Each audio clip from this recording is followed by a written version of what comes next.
Hi everyone, I'm Cheryl and welcome to the Sewing Room channel. I'm going to demonstrate this really easy to do oven mitt.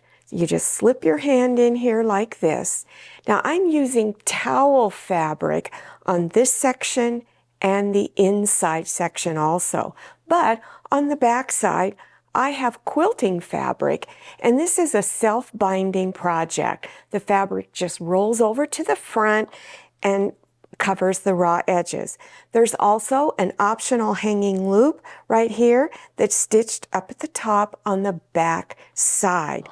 Now make sure you watch the end of the video because I will show you what I did with the other half of this towel. So this project right here only takes a half of a towel. Then you have other options to make something else out of the other half. Now all of the cutting instructions and supplies that you will need are listed below in the description section. You just scroll down, click on the word more, and it will expand open and you will see all of the information you need, plus other links to some of my other easy sewing projects. Okay, let's get started. Here is a kitchen towel. Now this is a larger one. You don't want to use one that's too small, although you could make the whole project out of that one towel. But I only want to use half of the towel. So what you want to do is take your towel, fold it in half, and then place a pin right there on the center where it is folded on this edge and over on this edge. And then unfold it. Take a long ruler. Now, if you don't have a rotary cutter, just take something that you could mark it with, like tailor's chalk or just a light pencil. Remove your pins and then draw a line. Or if you have a rotary cutter, you want to make sure those pins are out of the way. Just take your rotary cutter and cut it in half. Now you'll use just one half for this project, and then you use the other half for another project of your choice. 2 oven mitts, oven mitt pot holder, or something else. I'm going to go over how to layer your fabrics. This is the front section. So you take your quilting fabric and lay it down here on the bottom with the not so pretty side up. So your pretty side is facing down. Then take just one layer of cotton batting, because that's all you'll need on this front section, and then your towel piece. You want to line it up along this edge along here. So all of it is shifted down to this one edge. This edge here is sticking out. Then place pins all over the top. Here's how to layer the section for the back. So you have your quilting fabric, again, pretty side down, not so pretty side facing up. On this section, you're going to use 2 layers of cotton batting, or if you prefer, 1 layer of cotton batting and 1 layer of Insel Bright. Either way is fine. Then place your towel fabric on top. You're going to center the cotton batting and your towel fabric inside of this. So you want to make sure you have the same amount of fabric scattered around all of the edges. And then place pins all over the top that hold it all together. The next step is to do a quilting stitch pattern of your choice.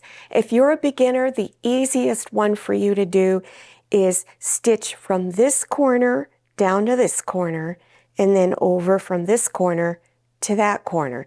And you would do the same way on this piece, across, just like this. For those of you with more experience doing quilting stitches, you can do just straight lines going up and down and side to side, or from corner to corner, or if you have the serpentine stitch on your machine, you could use that too. In order for your quilting stitches to look nice, I recommend you use a walking foot like this, a walking presser foot.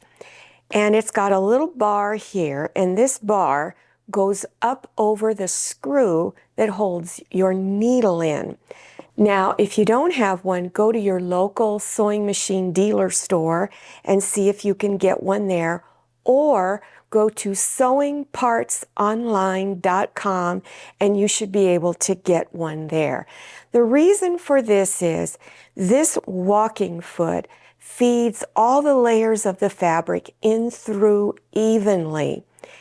If you don't, your fabric will stretch as you stitch and you will get pin tucks if you don't use this. Because your layers here are very thick, I recommend that you lengthen your quilting stitch to at least 3.0. Now here's an oven mitt that I've been working on, so it's the same instructions. I just wanted to show you what the quilting stitch pattern looks like. Now I used matching thread, but you'll see little dips in the fabric, and that represents the pattern. And like I said, you can use really any color of thread you like, but the best selection is to use matching thread. And then here's the piece that's for the front, and the stitches are all done. Now this is the front section, so we're going to finish off this edge right here. So here's the fabric piece that's sticking out. So you want to fold it towards the raw edge of the towel fabric and press it with your iron. Then fold it over and press again. And then I recommend you put a few pins to hold it down. Then along this edge here, you're going to stitch real close to that edge on top of the yellow fabric and stitch it down all the way across. And again, I recommend you change your stitch length to 3.0. Now take your front section and line it up down here at the bottom edge. And then you can either put pins to hold this together. It's going to be kind of difficult to do that because this is really thick. So you could also just do a stitch right along here and here to keep it together while you do the other part. So what we're going to do now is we're going to take the two longer edges. So after you've stitched this down, go and fold this edge over and press. After you've pressed that edge, then take it over the top and press it down. Now fold this over, and then I would place again a few little pins along here to hold it down. Then you're going to stitch from here along this little folded edge all the way down to the top edge up here on that little inside folded edge.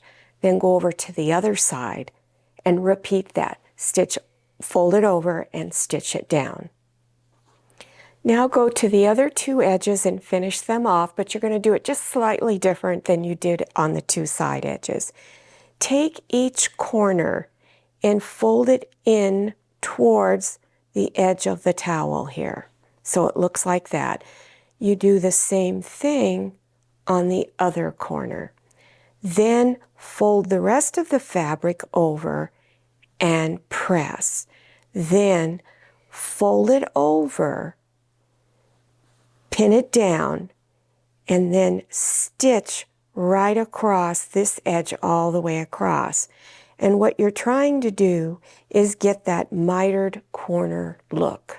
So this is what it looks like right now from the front side, and then here is the back side. Now I'm going to show you how to put the hanging loop up at the top. Take your fabric, and at the two shorter width edges, you're going to fold them over 1/4 inch and press. Then you're going to fold the side edges in towards the center and press. And then fold this in half and press. Then stitch all the way down that edge to hold it in place. Now you're going to place the loop up at the top on the back side. So I'm going to turn it over and take it and place it just past the stitch line that held your fabric over to the front. Fold it in half like this. Place pins to hold it down. Place one here and here. And then you're going to stitch over the same place you stitched on from the front side. You'll see that little seam there, and stitch back and forth several times. And here's what it looks like when it's done. Now, what I did with the other half of this towel is I made it into a hanging kitchen towel. So I put this little piece up at the top, put some Velcro, and so you have a nice little set here. So if you're interested in learning how to do this particular part of the towel, then there's a link down below your YouTube screen. Now let me show you what I did with the other one. Here is the towel, or excuse me, the oven mitt, and then here is the other half of the towel. So you can do a lot of things out of a towel. Well, I hope you enjoyed this tutorial and that you learned something new. If you're interested, again, in doing this entire project, there will be links down below your YouTube screen, plus other projects that you might be interested in. Now, don't forget to follow me on Instagram and make sure you check out my Facebook page. Thank you so much for watching. I'll see you next time, and happy sewing. If you like the Sewing Room channel, one of the best ways to show your support is to subscribe by clicking on that red subscribe button and give this video a thumbs up. And don't forget to click on share to share this video with your friends. And make sure you click on the bell so you receive notifications for all my new videos. I'm Cheryl.